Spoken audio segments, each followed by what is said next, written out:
Early 2025, and Donald Trump, fresh off his return to the White House, walks up to the podium in front of Congress. Cameras are flashing. The room is tense. Then he says something that stuns even his own party. We will annex Greenland to the United States. One way or another. It wasn't a joke. It wasn't a tweet. It was a serious declaration. And it sent shockwaves across the globe. This wasn't the first time Trump had shown interest in Greenland. Back in 2019, during his first term, he made headlines when he casually suggested buying the island from Denmark. People laughed it off. Memes flooded the internet, but Trump never let go of the idea. In his mind, Greenland was more than just frozen land. It was the crown jewel of the Arctic, rich in minerals, oil, and military positioning. So when he stepped back into power in 2024, one of his first symbolic goals was to finally make that dream a reality. In his victory speech, he rattled off a list of ambitions: finishing the steel wall on the southern border, ending the Russia-Ukraine war in a day, and yes, somehow bringing Greenland into the American fold. But here's where the story takes a turn. While Trump was shouting from the podium, convinced he could bend the rules of the Arctic chessboard, something very different was quietly happening behind the scenes. An unexpected alliance, one that would completely flip the script, was already forming, and it didn't include the United States. So, why was Trump and the entire U.S. national security establishment so obsessed with Greenland? The answer lies deep beneath the ice. Over the past decade, scientists and geological teams have been studying Greenland's underground riches. What they found was staggering. Greenland holds an estimated 38 billion tons of rare earth elements, minerals that are absolutely essential for things like smartphones, electric vehicle batteries, wind turbines, and advanced weapons systems. On top of that, there are an estimated 17 billion barrels of untapped Arctic oil and vast deposits of graphite, zirconium, and something called molybdenum, a metal crucial for making ultra-strong steel used in rockets and reactors. In other words, Greenland isn't just a big icy island anymore. It's the new frontier for critical materials, the kind of resources that will power both the green energy revolution and the next generation of military tech. But it's not just about the minerals. Greenland's geography also plays a strategic role in global defense. The Pentagon's analysts warned that the northern coast of Greenland creates a seismic shadow, basically a blind spot for American radar systems. This makes it easier for Russian submarines to sneak through undetected. That kind of vulnerability makes U.S. military planners very nervous, especially in a time when Arctic tensions are rising. So when Trump said, "We will get it one way or another," he wasn't just being dramatic. His administration was dusting off Cold War-era plans, like the Eisenhower-era Arctic Gap protocols and old radar modernization strategies, in hopes of finding a legal or military backdoor to controlling the island. But there was a big problem. The minerals he wanted, the territory he eyed, didn't belong to the U.S. And just as Washington was gearing up for a high-stakes power grab, a surprising player stepped into the picture. Quietly, but with perfect timing. While Trump was rallying Congress and bringing old military blueprints back to life, Canada was already playing a different game, and winning. In March 2025, something unexpected happened. Two Canadian companies, Greenland Resources Inc. and Amaroq Minerals, signed a $3 billion mining deal with the autonomous government of Greenland, the Danish Crown, and the European Investment Bank. No loud speeches, no talk of annexation. Just a carefully negotiated agreement that completely caught Washington off guard. So how did Canada pull this off? The answer lies in Europe's Critical Raw Materials Act, passed in 2023. That law requires the EU to source at least 25% of its rare earth minerals from trusted, environmentally responsible allies. Greenland, with its vast resources and close ties to Denmark, fit that bill perfectly. And Canada, as a quiet but respected middle power, was seen as the ideal bridge between Europe and the Arctic.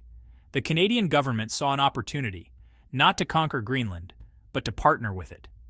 With European funding and Greenlandic consent, Canadian mining firms stepped in where American companies couldn't. While Trump was shouting about sovereignty and national security, Canada was building trust, securing permits, and offering revenue-sharing agreements that respected Greenland's autonomy. It was a masterstroke of diplomacy and economic strategy. By the time Washington realized what was happening, it was too late. Instead of raising the American flag over Greenland, the US found itself locked out of the biggest Arctic development project in a generation. And this wasn't just a political win for Canada, it was a major geostrategic shift. Now, Greenland wasn't just resisting US pressure, it was leaning into a Canada-Europe alliance that would soon reshape the balance of power in the North Atlantic.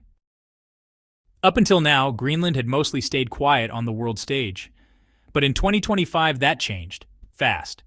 Just days after Trump's fiery speech to Congress, Greenland's government in Nuuk, along with the Danish crown, issued a joint statement. The message was crystal clear. Greenland belongs to the Greenlanders. Sovereignty is not up for negotiation. This wasn't just a polite rejection, it was a full-scale diplomatic pushback.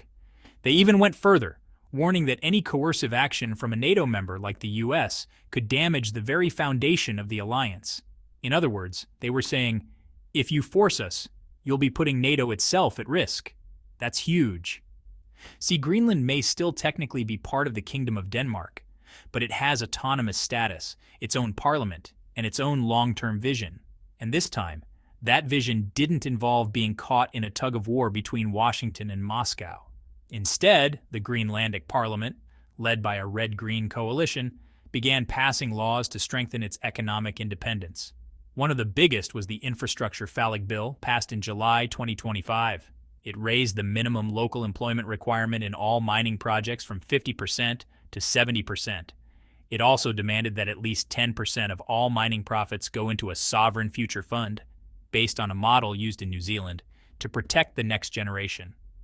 What's remarkable is that Canadian and European companies agreed to these terms without much hesitation. Why? Because the fund created long-term political stability, and that reduced investment risk. Everyone won. Meanwhile, it remained unclear whether U.S. companies would accept such conditions at all.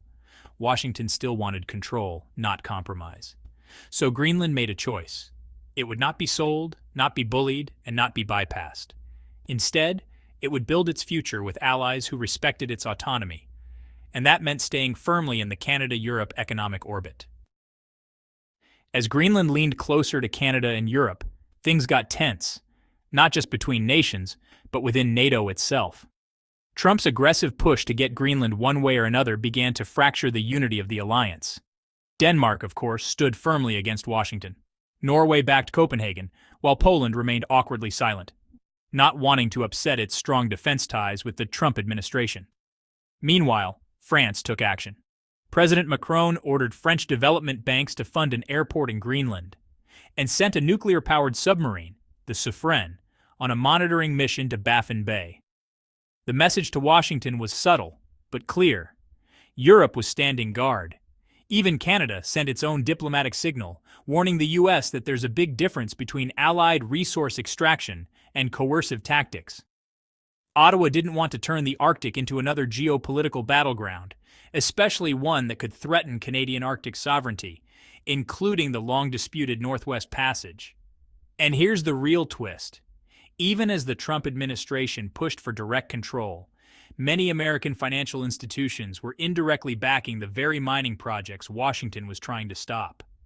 Some U.S. private equity funds had invested in Amarok Minerals, while others were funding parts of the Arctic Green Transition Fund, managed by Canada, the EU, and Norway's Sovereign Wealth Fund. So while U.S. military leaders talked about showing force, like landing Lockheed C-130S at Greenland's Thule Air Base, or asking for access to missile-tracking radars, the actual business world was already moving on.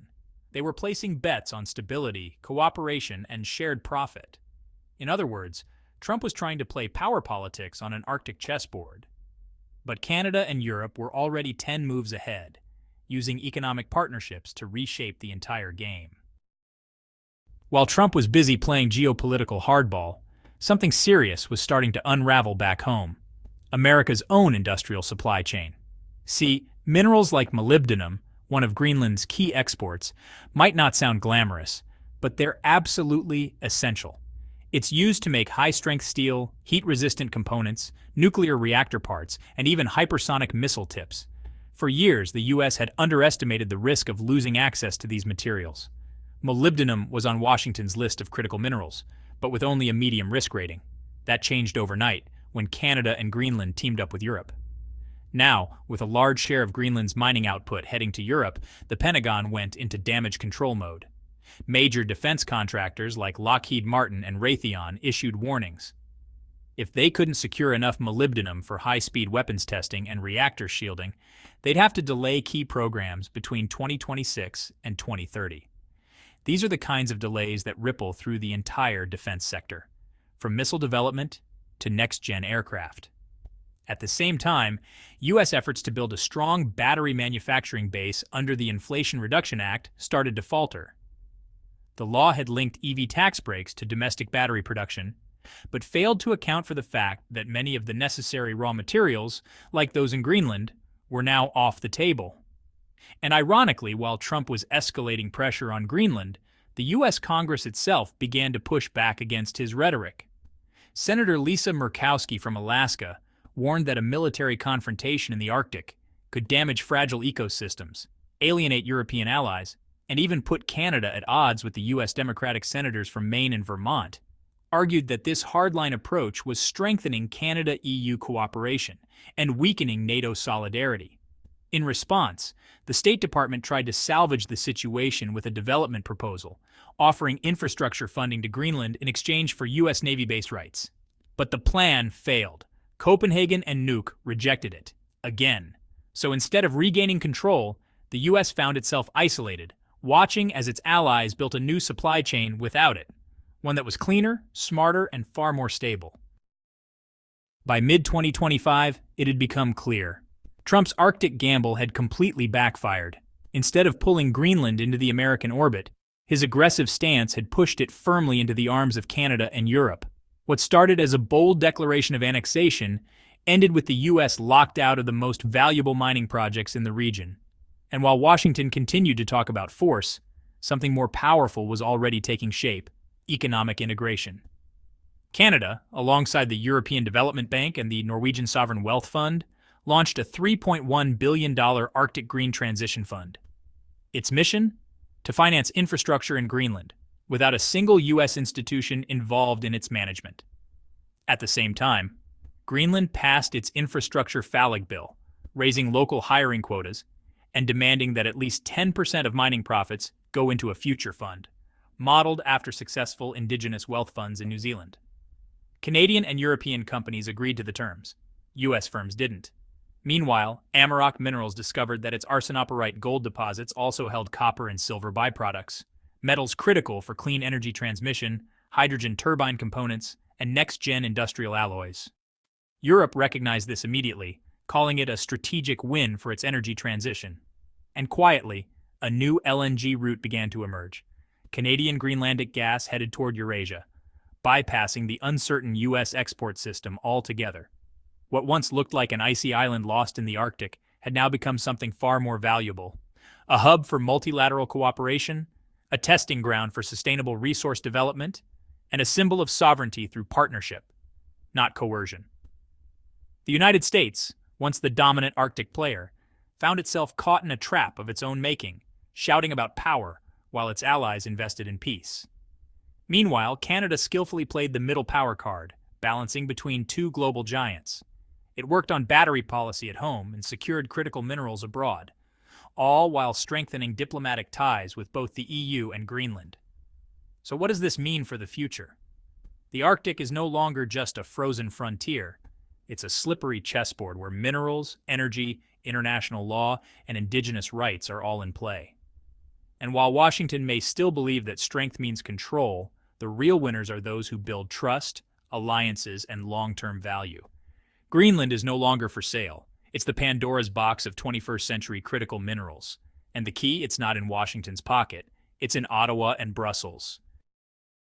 What do you think about this Arctic power shift? Should the U.S. rethink its approach or double down? Let us know in the comments. If you enjoyed this deep dive, don't forget to subscribe, like, and turn on notifications so you don't miss our next video. Thanks for watching.